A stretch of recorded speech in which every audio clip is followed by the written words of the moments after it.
আসসালামু আলাইকুম প্রিয় দেশবাসী, আমরা সরাসরি আপনাদের সাথে যুক্ত হয়েছি ভিপি নুরুল হক নূর ভাইয়ের নির্বাচনী আসন পটুয়াখালী ৩-এর গলাচিপা উপজেলার বকুলবাড়িয়া ইউনিয়নের পাতাবুনিয়া বাজার থেকে।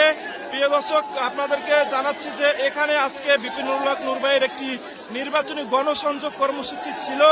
আজকে এখানে ভিপি নুরুল হক নূর ভাই আসবে এটা জেনে হাসান মামুন পন্থী, আপনারা সকলেই জানেন, বিএনপি থেকে বহিষ্কৃত যে এখানে স্বতন্ত্র প্রার্থী রয়েছে, বিদ্রোহী প্রার্থী, সেই হাসান মামুনের উগ্র সমর্থকরা এখানে ভিপি নুরুল হক নূর ভাইকে উদ্দেশ্য করে বিভিন্ন ধরনের উস্কানিমূলক স্লোগান দিচ্ছে এবং তারা এখানে একটি হামলা করার জন্য প্রস্তুতি নিয়েছিল।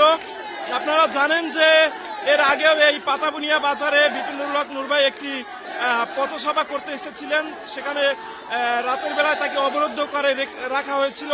সেই পাতাবুনিয়া বাজারে আবারও তারা একটি আসলে গন্ডগোল পাকানোর জন্য তারা এই যে দেখেন হাসান মামুনের লিফলেট তাদের হাতে, এই যে হাসান মামুনের লিফলেট হাতে, তাদের কিন্তু আজকে এখানে কোনো ধরনের কর্মসূচি ছিল না। ভিপি নুরুল হক নূর ভাইয়ের কর্মসূচি এখানে দেওয়া হয়েছে, যার কারণে তারাও এখানে এসে এই যে আমাদের মিছিলের সামনে তারা এখানে স্লোগান দিচ্ছে, আপনারা দেখতে পাচ্ছেন।